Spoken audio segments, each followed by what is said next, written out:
couple months back, I made a video about how one development team from Nintendo, specifically EPD7, merged into Nintendo EPD4, since it was confirmed that Group 4 worked on Tomodachi Life. And in that video, I predicted that they also worked on Rhythm Heaven Groove because of this shift, and I later solidified this prediction when Peak no Nico was revealed. But this turned out to be true.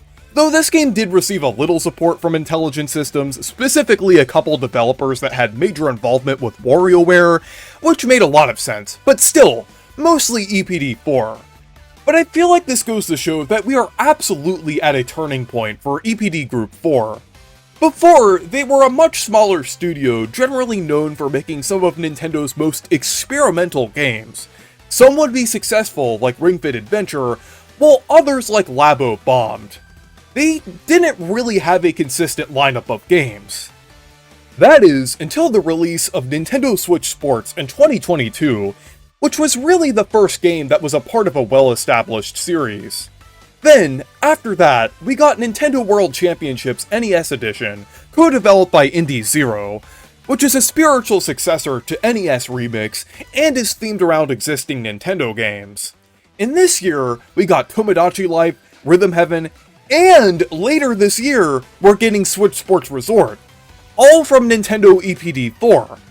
So now, it seems like they are fully dedicated to making games in established series.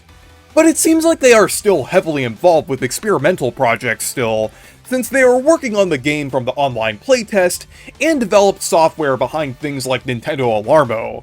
And on top of that, the games in existing series, like Living the Dream, still have a lot of wacky and creative ideas in them, so they absolutely haven't lost their touch from before, they're just doing more on top of those experimental games. I feel like Nintendo EPD4 could be a very important development group going forward for Nintendo, because we're now in an age where game development is very costly and time-consuming.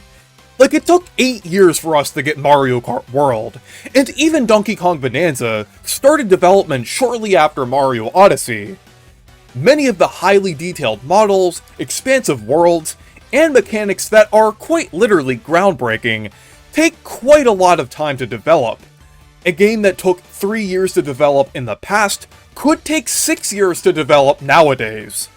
So it may take a while for Nintendo to release certain games, and there might be significant gaps between these larger releases. That's why I think it's important for Nintendo to release smaller games to fill these gaps, that take a fraction of the time to develop, but don't sacrifice fun, well-designed, and memorable gameplay experiences. That's where EPD4 comes in. They are really good at making smaller games that are also quality and have a ton of content and replayability. There may be a few exceptions like Nintendo Switch Sports, but most of the time they are pretty high quality. Like, Rhythm Heaven Groove is an amazing example of this, because it has 110 plus extremely replayable rhythm games, and it probably didn't take that long to develop because of the 2D graphics and reused assets between different sections of this game.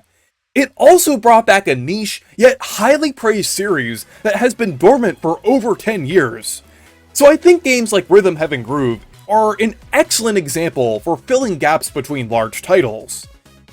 And smaller strategic titles also seem to be something that Nintendo is doing with the Switch too, as EPD4 is also developing Switch Sports Resort.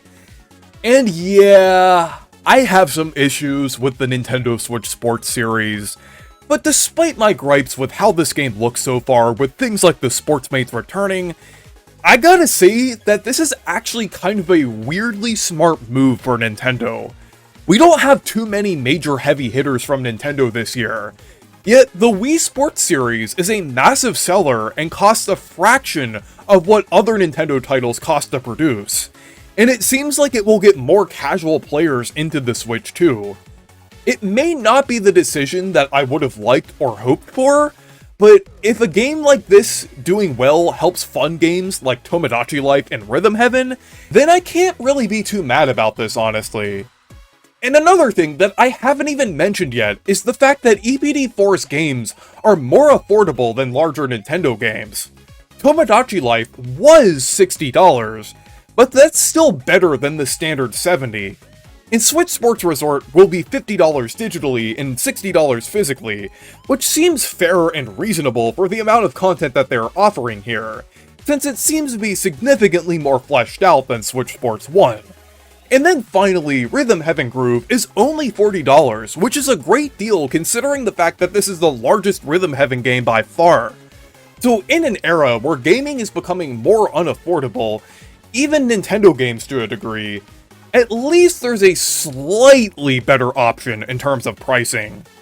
So anyways, in an era of gaming where things are becoming much more unsustainable, a studio that is focused on making smaller, more experimental titles will likely be pretty important for Nintendo.